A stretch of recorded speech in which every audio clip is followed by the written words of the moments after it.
The first thing they noticed was the dirt. Not the man, for they were used to him. Finn was a feature of the landscape, as fixed and weathered as the granite peaks he called home. He was a giant of a man, with shoulders that strained the seams of his hide coat and a thick, sun-bleached beard that fell to his chest, tangled with pine needles and the memory of solitude. His long hair was tied back with a leather cord, the color of dried wheat. He moved with the slow, deliberate power of a bear, his silence as vast as the territory he roamed.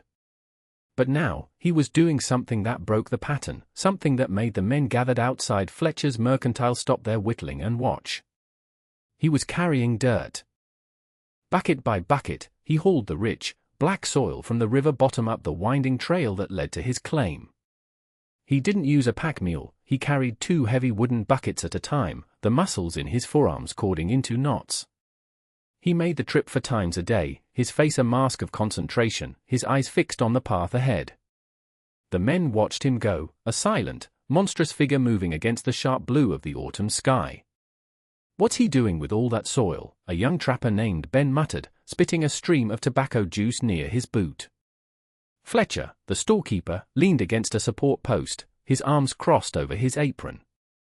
He was a man whose certainty was measured in stacked inventory and predictable seasons. Losing what little sense the mountain left him, Fletcher said, his voice loud enough to carry. Heard his filling his cave with it. A ripple of laughter went through the small gathering. The idea was absurd. A man filling his home with the very ground he was meant to build upon. "Gonna grow rocks, is he?" another man chimed in. "Or maybe he's just tired of sleeping on stone." Once a soft floor, the jokes continued all afternoon, each one sharper than the last. They called it Finn's Folly, they called him the Dirt Eater. The name stuck. Finn heard them. He had to pass their small huddle on every trip, his shadow falling over them as he walked by. He never turned his head, never acknowledged their words.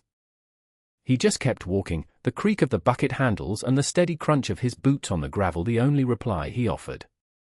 His silence only fueled their derision, making them bolder. It was the silence of a fool, they decided, not the silence of a man with a purpose they couldn't yet comprehend. Inside the cave, the air was cool and still, smelling of damp stone and now, rich earth. The space was deeper than anyone in the town of Prospect Creek knew. It wasn't a simple fissure in the rock, it was a cavern, opening into a wide, high-ceilinged chamber that had been Finn's home for 5 years. A slow, steady drip of water from a crack in the vaulted ceiling fed a small pool in the back, a reliable source of clean water that never froze. This was the corner where he was building his garden. He had spent a week clearing the floor, moving rocks to form low walls that contained the soil he was hauling. Now, the dark, fertile earth lay in 3 long, neat beds, a strange and unnatural sight in the subterranean gloom. He worked methodically, his massive hands gentle as he broke up clumps of soil and smoothed the surface. The labor was immense. Each bucket represented a 2-mile round trip and a 500-foot climb. By the end of the day, his muscles burned with a familiar fire, but it was a satisfying ache. It was the feeling of preparation, of a plan taking solid form. He lit a tallow lamp, the small flame pushing back the absolute darkness of the cave's deeper reaches. The flickering light cast his huge shadow onto the stone walls, making him look like a primeval giant tending to a secret world. He ran his fingers through the soil. It was perfect. Dark, loose, and full of life. Outside, the world was preparing for winter in its own way. The aspen leaves had turned a brilliant, trembling gold, and the air had a new sharpness, a clean edge that promised frost. The animals knew it, too. The elk were moving down from the high country earlier than usual, the squirrels were frantic, and the geese had flown south weeks ago. Finn had watched these signs, had felt the coming winter in the deep ache of an old broken bone. He had seen this kind of early cold once before, as a boy, the year of the White Death, when the snows came in October and didn't stop until April. He remembered the hunger, the sickness, the quiet desperation that settled over the isolated cabins. The townspeople below saw only a beautiful, crisp autumn. They saw a good trapping season ahead. They saw a man hauling dirt into a cave and they laughed. Finn saw the brittle blue of the sky and knew it was a lie. It was the clear, hard emptiness that came before the world was buried. His next task drew even more curiosity and ridicule. He began hauling sheets of polished tin up the mountain. He had traded a season's worth of prime beaver pelts for them at a trading post 2 valleys over, avoiding Fletcher's store entirely. The sheets were awkward and heavy, catching the wind as he climbed. From below, the townspeople saw the flashes of reflected sunlight as he moved up the slope. It looked like a man trying to carry pieces of the sun itself. "Now what?" Ben asked, squinting up at the distant, glittering shape. "Is he signaling the clouds? Or trying to blind the eagles?" Fletcher scoffed. "He's gone mad. It's the solitude. It eats a man's reason, leaves him with nothing but strange appetites. First dirt, now tin. Next he'll be hauling the river up, 1 bucket at a time." The consensus was that Finn was building some kind of strange monument to his own insanity. They watched as he spent days at the mouth of his cave, not building, but arranging. He drove wooden stakes into the ground and mounted the tin sheets on them, creating a curved, reflective wall just outside the entrance. He spent hours adjusting the angle of each sheet, using a small hand level and the position of the sun. He would tilt one, step back, observe the beam of light it cast into the cave, and then make another minute adjustment. It was painstaking, obsessive work. He was a sculptor and his medium was light. He was chasing the low arc of the autumn sun, gathering its weakening rays and forcing them into the darkness of his home. To the people of Prospect Creek, it looked like the random tinkering of a broken mind. They didn't see the physics of it. They didn't understand that he was creating an artificial dawn, a focused beam of life that would penetrate 50 feet into the rock and shine directly upon his strange, earthen beds for 3 precious hours each day. They saw a madman playing with mirrors. Finn ignored them. He worked until his eyes ached from the glare and his hands were raw from tightening the fittings. When he was finally satisfied, a bright, warm rectangle of sunlight lay across the dark soil inside his cave. It was a fragile, borrowed daylight, but it would be enough. He knelt in the illuminated patch and began to plant, pushing small seeds into the soil with his thumb: lettuce, spinach, kale. Hardy greens that could thrive in the cool, sheltered earth. It was a desperate, calculated gamble against the coming white. The first snow came not as a gentle flurry but as a sudden, violent squall that blew in from the north without warning. It fell thick and heavy, burying the golden aspens under a coat of white and silencing the world in a single afternoon. The passes, which usually remained open until November, were choked with impassable drifts overnight. Prospect Creek was cut off. At first, there was a sense of grim novelty. The men gathered in the mercantile, their laughter louder than usual as they stoked the pot-bellied stove.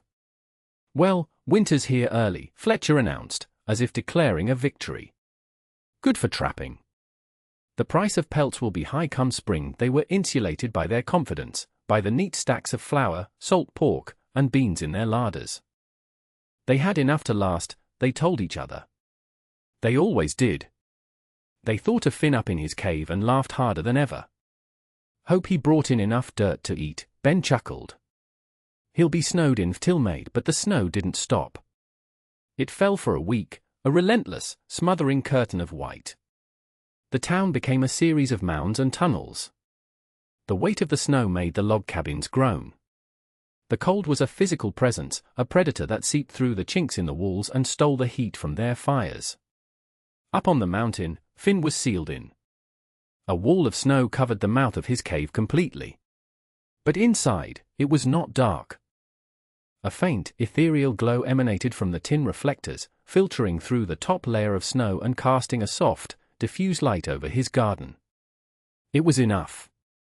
The first tender shoots of green had appeared, a vibrant, impossible color in this world of white and gray.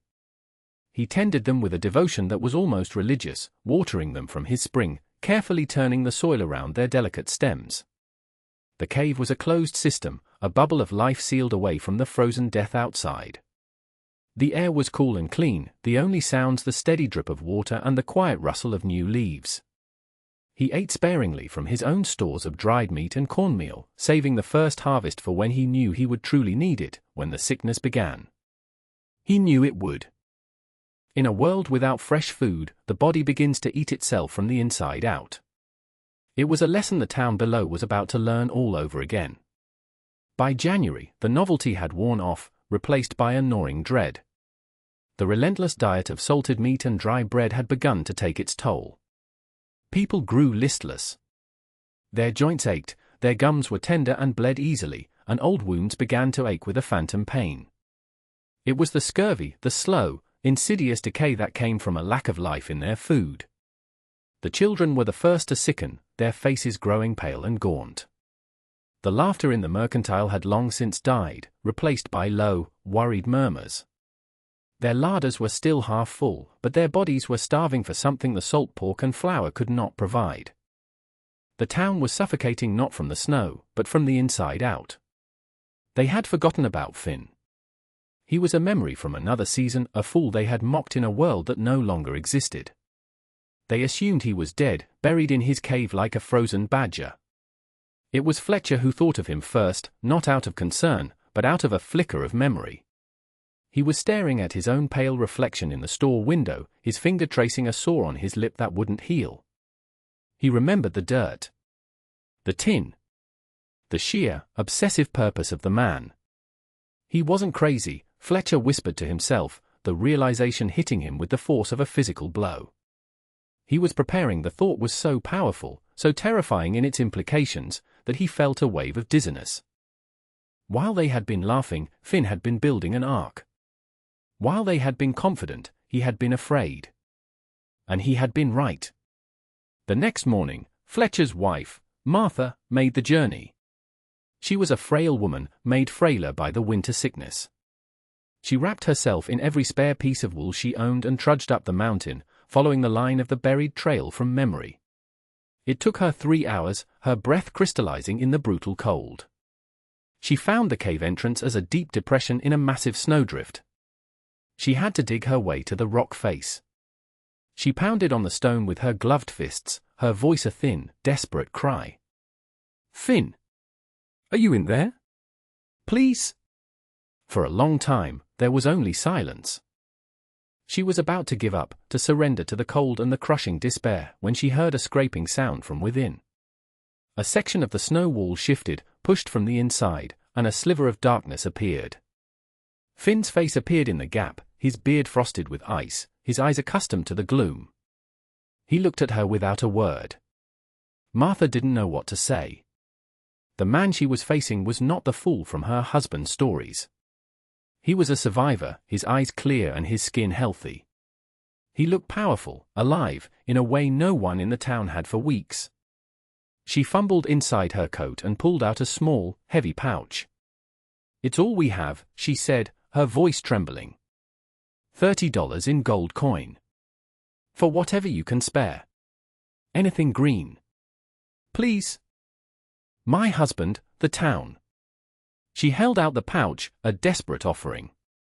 Finn looked at the gold, then at her pale, chapped face and the faint blue tinge to her lips. He saw the sickness in her, the same wasting disease he had seen in his childhood. He reached out a massive hand, but he didn't take the pouch. Instead, he gently pushed her hand away. He disappeared back into the darkness for a moment, then returned with a woven basket. It was overflowing with dark green kale and the broad, crisp leaves of lettuce. The color was shocking, an affront to the dead white world. The smell was of life itself, of sun and earth and water. "Take it," he said. His voice was rough from disuse, like stones grinding together. "Boil it into a soup." Just a little at a time. Martha stared at the basket, tears freezing on her cheeks. "But the gold." "Gold is a rock," Finn said, his gaze unwavering. "You can't eat a rock." He looked past her, down the slope toward the buried town. "Tell them to bring firewood. And salt." "I'm low on salt." He then gently pushed the packed snow back into place, sealing the entrance, and the darkness was complete once more. Martha stood there for a long moment, clutching the basket as if it were a newborn child. She had come expecting to bargain with a madman and had found something else entirely. She had found a hard mercy, a pragmatism that was deeper and more profound than any charity. She turned and began the long walk back down the mountain, carrying not just food, but a heavy, humbling truth. The fool on the mountain was the only one who had seen the winter for what it was. The arrival of the Greens in Prospect Creek was like a miracle. The news spread from cabin to cabin, carried on whispers of disbelief and then desperate hope. The sight of that vibrant green, the taste of something fresh and alive after months of salted decay, was a powerful medicine for both body and soul. Within a day, a line of men was making its way up the mountain, each carrying a load of firewood on his back or a block of precious salt. They left their offerings at the mouth of the cave, then waited. Finn would emerge, his face impassive, and exchange their goods for a carefully measured portion of greens. There was no haggling, no conversation. It was a silent, desperate commerce at the edge of the world. The town's social order had been completely upended. Fletcher, the storekeeper who had been the arbiter of their survival, was now just another supplicant in the snow, waiting for a handout from the man he had ridiculed. The trappers, who had prided themselves on their ability to read the wilderness, were shamed by their blindness. They had seen only trees and animals, while Finn had seen the architecture of a season. Dependence, however, quickly curdled into resentment for some. They had been saved, but they had also been humbled, and the humility sat poorly. They started to grumble amongst themselves, their voices low and bitter around their meager fires. "He's hoarding it," a miner named Shaw complained. "He has a cave full of it and doles it out like a king. It's not right. That food should be for everyone, he's got us all at his mercy," another agreed. "What's to stop him from cutting us off? Or demanding more and more?" The fear was a poison. They started to see Finn not as a savior, but as a warden. The cave was no longer a garden, it was a fortress, and he was the master who held the key. The man they had called a fool was now seen as a cunning tyrant, a man who had used his foresight to enslave them. They conveniently forgot their mockery, their laughter, their certainty. All they could feel now was the sting of their own foolishness and the cold weight of their dependence on a man they did not understand. Fletcher, in particular, felt the shame keenly, and it twisted into a dark anger. It was his job to provide for the town. Finn had usurped him, had exposed his own lack of preparation as the fatal flaw it was. The tension grew with each passing day.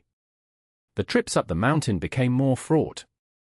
The silent gratitude was replaced by sullen glares and muttered words just out of earshot. Finn felt the shift. He saw it in their eyes. He had lived in the wilderness long enough to recognize the look of a predator sizing up its prey. He began to sleep in short bursts, his ear tuned to the sounds outside his snowpack door.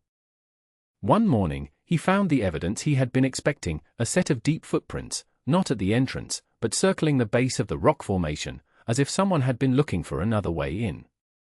They had come in the dead of night, a thief in the storm. The realization settled in his gut like a cold stone. The blizzard had been the first threat, a battle against nature. He had won that battle. Now came the second, harder threat, the battle against the desperate, hungry heart of man. He was no longer just a gardener, he was a guard.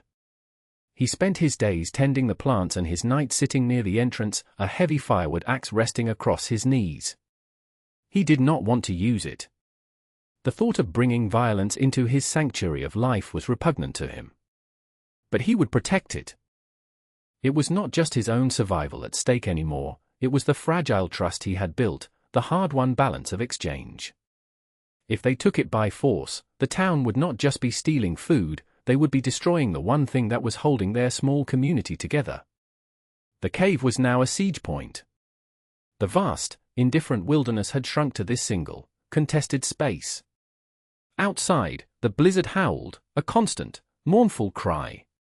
Inside, Finn waited, his massive frame silhouetted against the faint glow from his garden, a solitary figure holding the line between order and chaos, between survival and savagery. The quiet determination that had driven him to haul dirt up a mountain was now forged into a harder resolve. He had prepared for the winter, but he had not prepared for this. The breaking point came on a moonless, starless night when the wind was so fierce it scoured the snow into shapes like bone.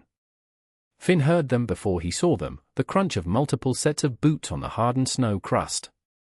He rose silently, the axe feeling heavy and cold in his hands, and moved to the entrance. A moment later, a shovel blade broke through the packed snow of his doorway. The hole widened, and then a lantern was thrust through, its light blindingly bright in the darkness. Fletcher's face appeared in the opening, his features stark and strained. Behind him were Ben, Shaw, and two other men, their faces a mixture of fear and grim determination. "We're not here to ask, Finn," Fletcher said, his voice tight. "The sickness is worse. We need it all." Now Finn didn't move from his position just inside the entrance. He was a wall of shadow, his sheer size filling the narrow passage. "I've given you what you need," he said, his voice a low rumble. "You take what you're given, nothing more. That's not your choice to make anymore." Shaw snarled from behind Fletcher. "We're a community. You have to share what you have." "I have shared," Finn replied, his voice calm but unyielding. "I shared in exchange for what I needed.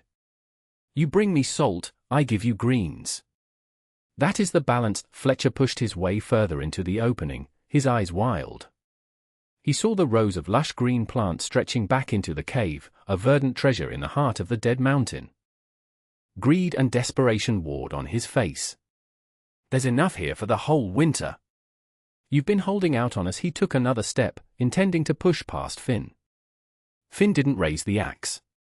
He simply shifted his weight and planted his feet. He was immovable, a part of the mountain itself. "You are not coming in here," he said, and the words were not a threat, but a statement of absolute fact. The finality in his voice stopped Fletcher cold. The other men hesitated, their bravado faltering in the face of this calm, immense certainty. They had come expecting a fight with a wild mountain man, but they found themselves facing an unshakable principle. In that tense, silent standoff, Finn made a decision.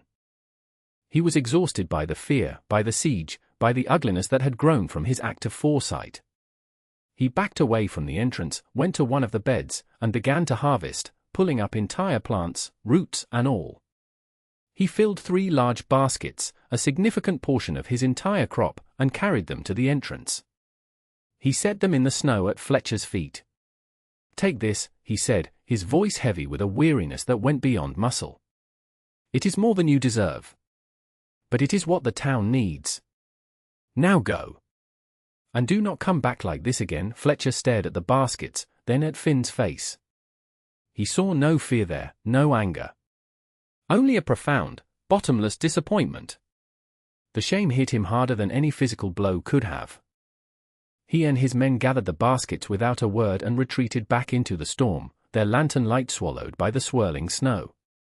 The thaw arrived a month later, not as a gentle melting but as a sudden, dramatic collapse of winter. The temperature rose, and the great drifts of snow began to shrink and weep under a newly powerful sun. The roar of melting water filled the valleys. For the people of Prospect Creek, it was like waking from a long, terrible dream. The world returned, green and brown and alive. The passes cleared. The survivors were thin and weary, but they were alive. The greens from Finn's cave had held the worst of the sickness at bay, pulling them through the final, desperate weeks. As the land recovered, so did their sense of shame. The memory of their raid on the cave hung over the town like a pall. They had been saved by the very man they had first mocked and then tried to rob. The silence that now surrounded Finn's name was not one of ridicule, but of deep, humbling respect. They didn't see him for weeks. They assumed he had left, had moved on to higher, more solitary mountains, driven away by their behavior. But then one morning, Ben, the young trapper, saw him. Finn was outside his cave, not leaving, but working. He was using a pickaxe to break the rocky ground on a small, sun-facing terrace just below his cave entrance. He was expanding. He was preparing for the next winter. Ben watched for a while, then went back to town. He didn't say much, but he picked up his own shovel. The next morning, he walked up the mountain. Finn saw him coming but didn't stop his work. Ben walked right up to the terrace and, without a word, began to dig, his shovel biting into the hard soil beside Finn's. An hour later, Fletcher appeared, also carrying a shovel. He didn't speak, couldn't meet Finn's eyes, but he started clearing rocks, his movements stiff with apology. By the end of the day, 6 men from the town were working on the terrace, their silent labor a testament to a lesson learned in the hardest possible way. Finn never spoke of the raid, never acknowledged their shame. He didn't need to. He simply showed them where to build the new stone retaining walls and how to mix the river soil with sand for drainage. He didn't give a speech, he gave a lesson in the quiet language of labor. They were not just building a garden anymore. They were rebuilding a community, planting the seeds of foresight and mutual trust into the rocky ground, hoping that this time, it would be enough to see them all through the next great white.